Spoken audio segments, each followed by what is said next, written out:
नमस्कार, मैं हूं आपके साथ मयंक। आज 8 तारीख है। पिछले 12 घंटे के अंदर ईरान, अमेरिका और इजराइल से जुड़े सारे अपडेट्स मैं आपको बताऊंगा। देखिए, एक बड़ा सवाल, क्या ईरान ने अली खामेनी साहब का बदला लेना शुरू कर दिया है? क्या अली खामेनी साहब के हत्यारों से बदला लेने के लिए अब ईरान आगे बढ़ चुका है?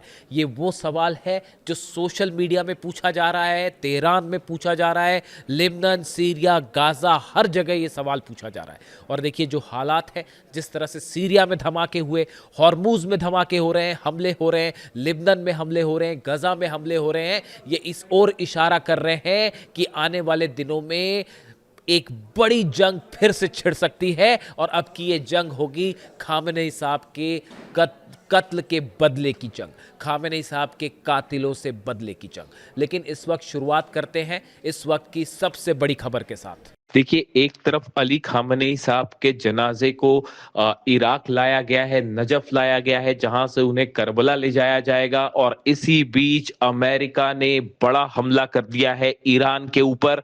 जो खबरें हैं उसके मुताबिक करीब 80 मिसाइल्स दागी हैं अमेरिका ने ईरान के 4 अलग अलग आइलैंड्स पे। बंदर अब्बास पर हमले किए गए, केशम आइलैंड पर हमले किए गए हैं, सिरी आइलैंड पर हमले किए गए हैं और खार्ग पर हमले किए गए हैं। सेंटकॉम की तरफ से जो बयान आया है उसके मुताबिक 80 ठिकानों पर मिसाइल्स दागी गई हैं।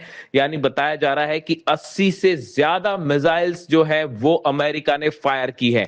जिसके बाद हालात ये हैं कि अब एक बार फिर ईरान और अमेरिका के बीच भयानक जंग छिड़ गई है। जिस तरह से अली खामनेई साहब के जनाजे के दौरान, फ्यूनरल के दौरान हमने देखा पूरे ईरान में सिर्फ एक आवाज उठ रही है, अमेरिका से समझौता नहीं चाहिए बल्कि बदला चाहिए। इजराइल से बदला लो, अली खामनेई साहब के हत्यारों से बदला लो, खून का बदला खून। पूरे 9 करोड़ ईरानी इस समय सिर्फ एक मांग कर रहे हैं। और ऐसे हालात में जनाजे के बीच 80 मिसाइल से हमला किया गया ईरान के ऊपर। ईरान की तरफ से जो बयान आए हैं उसके मुताबिक शहरी ठिकानों पर हमला किया गया है, आम लोगों को जो है आम लोगों से जुड़े ठिकानों पर हमला किया गया है, जिसमें सैकड़ों लोग घायल हो गए हैं। इस तरह की खबरें हैं। जिसके बाद अब ईरान की तरफ से बहुत बड़ी कार्रवाई की वार्निंग दी गई है और ईरान की सेना ने बयान जारी करके कहा है कि अब ऐसा बदला लिया जाएगा कि इतिहास याद रखेगा, इतिहास गवाही देगा। यानी ये माना जा रहा है कि अब पूरा अरब एक भयानक जंग में झुलसने को तैयार बैठा है। ईरान की सेना में पहले ही गुस्सा था और जिस तरह से ये हमले हुए बंदर अब्बास, केशम और सिरिक आइलैंड पर, उसके बाद अब एक जंग, बड़ी जंग तय है। देखिए, ईरान ने कल 4 जहाजों पर हमला किया था हॉर्मूज में, जो गलत तरीके से बिना ईरान की इजाजत के पार करना चाह रहे थे हॉर्मूज को। यह भी अमेरिका की साजिश है। देखिए, ईरान ने साफ कहा था कि यहां से जो जहाज निकले वो हमारी जानकारी में निकले, हमारी परमिशन से निकले। जहाजों के निकलने पर कोई रोक नहीं है, लेकिन जानकारी देकर निकले। लेकिन एक बार फिर हॉर्मूज में अमेरिका ने साजिश की, ओमान के साथ मिलकर नए रास्ते से जहाज को पार करने की कोशिश की, हॉर्मूज को पार करने की कोशिश की। नतीजा यह था कि ईरान की सेना ने अबू मेहदी मिसाइल से सऊदी अरब के टैंकर को जला डाला, कतर के टैंकर को, ऑयल टैंकर को जला डाला। इसके साथ ही 2 और जहाजों पर हमला हुआ है। बताया जा रहा है कि ये 4 जहाजों पर जो हमला हुआ चंद घंटों के अंदर, उसके बाद अमेरिका की तरफ से यह हमला किया गया। देखिए, एक तरफ तो तुर्की में नाटो की बैठक जारी है, वहां पर तमाम रणनीतियां बनाई जा रही हैं और इसी बीच अब ईरान पर हमला, वो ये बता रहा है कि एक मामला अब जो है वो एमओयू पूरी तरह से फेल हो चुका है। और सबसे बड़ी बात यह है कि ये हमले ऐसे समय पे किए गए हैं जब ईरान के सुप्रीम लीडर अली खामनेई साहब के जनाजे की तमाम रस्में अता की जा रही हैं। उनका पार्थिव शरीर जो है वो नजफ लाया गया है, जहां से पार्थिव शरीर को करबला ले जाया जाएगा और उसके बाद मशहद में उनका अंतिम संस्कार किया जाएगा, उन्हें सुपुर्द खाक किया जाएगा। ऐसे हालात में देखिए करबला उनका शव ले जाया जा रहा है, उनका पार्थिव शरीर जो है करबला ले जाया जा रहा है और इसी बीच एक बार फिर जंग शुरू हो गई है। यानी अब देखिए ईरान के लोगों का ये कहना है कि ये भी एक बड़ा संयोग है कि अली खामनेई साहब का जो जनाजा है वो करबला पहुंच रहा है और फिर से जंग छिड़ गई है। इसीलिए लोग कह रहे हैं कि ये खुदा की मर्जी है कि जंग ही आखिरी रास्ता है। करबला की जंग का इतिहास पूरी दुनिया जानती है, किस तरह से इमाम हुसैन ने शहादत दी वहां पर, लेकिन यजीद के सामने नहीं झुके। अब पूरा ईरान एक बार फिर यही मांग कर रहा है कि डोनाल्ड ट्रंप से बदला लो, नेतन्याहू से बदला दो, एक के खून के बूंद का बदला लिया जाए जो अली खामनेई साहब का बहाया गया। देखिए हालात ये है, करोड़ों लोग ईरान पे सड़कों पर है और इस हमले के बाद सिर्फ एक मांग उठ रही है कि बड़ा बदला लिया जाए, बड़ी जंग की जाए। जो खबरें आ रही हैं उसके मुताबिक हॉर्मूज में ईरान की तरफ से एक बार फिर मिसाइल्स दाग दी गई हैं। इसका कंफर्मेशन थोड़े समय में आएगा, लेकिन जो जानकारी आ रही है उसके मुताबिक हॉर्मूज में ईरान की तरफ से हमले शुरू हो गए। ईरान की सेना की तरफ से बयान आया है कि क्रशिंग जो है वो रिस्पांस दिया जाएगा, यानी ऐसा हमला किया जाएगा जो हमेशा याद रखा जाएगा।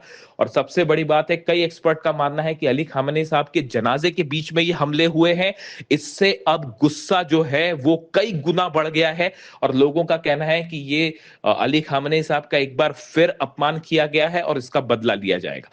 जो खबरें हैं उसके मुताबिक पहले ही 100 से ज्यादा खुर्रम शहर मिसाइल्स ईरान ने तैनात कर रखी थी, डिफेंस सिस्टम तैनात कर रखे थे तेहरान के आसपास। अब क्या माना यह जा रहा है कि एक बड़ी मिसाइल स्ट्राइक ईरान की तरफ से देखने को मिलेगी जो अमेरिका के बेसिस को लेकर होगी। देखिए जितने अमेरिका के बेस हैं, खास तौर पर कतर में, जॉर्डन में, सऊदी में, यूएई में, अब सब के सब खतरे में हैं और एक बार फिर हालात ऐसे हो गए हैं कि जल्द ही पूरे अरब के ठिकाने जल सकते हैं। जिस तरह से डोनाल्ड ट्रंप ने ये बात कही थी, कल धमकी दी उन्होंने कि ईरान के पावर स्टेशंस निशाने पर हैं, ब्रिजेस निशाने पर हैं, जो बड़े बड़े प्लांट्स हैं वो निशाने पर हैं। उसके बाद ही ये माना जा रहा था कि डोनाल्ड ट्रंप हमला करेगा। देखिए हमने अपने पिछले वीडियो में ही आपको ये बताया था कि अगले 24 घंटे में, हमने कल रात को देखिए वीडियो में मैंने आपको बताया था कि आज की रात एक बार फिर बड़ी स्ट्राइक हो सकती है, जंग शुरू हो सकती है और एक बार फिर दावा बिल्कुल सच साबित हुआ। एक बार फिर अमेरिका की मंशा सामने आ गई, अमेरिका क्या चाहता है, इजराइल क्या चाहता है और एक बार फिर खुलेआम एमओयू का उल्लंघन किया गया। जहाज हॉर्मूज में ईरान ने हमले किए, लेकिन उसकी बड़ी वजह थी ईरान को धोखा देकर जहाज निकालने की कोशिश थी, इसीलिए ईरान की सेना ने हमले किए। यानी ईरान का जो कहना है कि हॉर्मूज में दगाबाजी की जा रही थी, एमओयू का उल्लंघन किया जा रहा था, इसीलिए जहाजों को निशाना बनाया गया और अब तो सीधा ईरान पर हमले हो गए। देखिए चारों आइलैंड्स पर जो हमले हुए हैं, इन चारों जगहों पर सैकड़ों लोगों के घायल होने की खबरें आई हैं। इनको अस्पताल ले जाया जा रहा है और 80 से ज्यादा मिसाइल्स जो हैं वो दागी गई हैं। फाइटर जेट से ये हमले हुए हैं, F-35 जेट से मिसाइलें बरसाई गई हैं। इसके अलावा देखिए ये भी खबर सामने आ रही है कि जो एयरक्राफ्ट कैरियर है उससे टेक ऑफ किया है प्लेन्स ने। ये भी पता लगाया जा रहा है कि सऊदी के अरब के वो कौन से देश हैं जहां से अमेरिका के फाइटर जेट ने टेक ऑफ किया हमला करने के लिए। अगर ये बहरीन या जॉर्डन से इन्होंने टेक ऑफ किया है फाइटर जेट्स ने, तो इन्हीं देशों पर सीधा हमला होगा। इस तरह की जो है वो जानकारी सामने आ रही है। अब फिलहाल नजर इस बात पर रहेगी कि अगले 24 घंटे के अंदर क्या हालात बनते हैं और किस तरह से ईरान का रिस्पांस देखने को मिलता है। लेकिन एक बात साफ है कि बहुत बड़ी जंग एक बार फिर शुरू होने जा रही है और शायद इस बार एमओयू पूरी तरह से खत्म हो जाए, सीज फायर पूरी तरह से खत्म हो जाए। ईरान के राष्ट्रपति समेत तमाम बड़े नेता जो हैं वो अली खामनेई साहब का जनाजे की प्रोसेस छोड़ के वापस ईरान पहुंच रहे हैं। करबला उनका पार्थिव शरीर ले जाया जाएगा, उसके बाद वापस ईरान लाया जाएगा और मशहद में उन्हें दफनाया जाएगा। इस बीच तमाम ईरान के बड़े अधिकारी जो वहां मौजूद थे वो वापस पहुंच चुके हैं ईरान और अब इंतजार है ईरान के जवाब का। जो भी अपडेट होगा आप तक पहुंचाएंगे।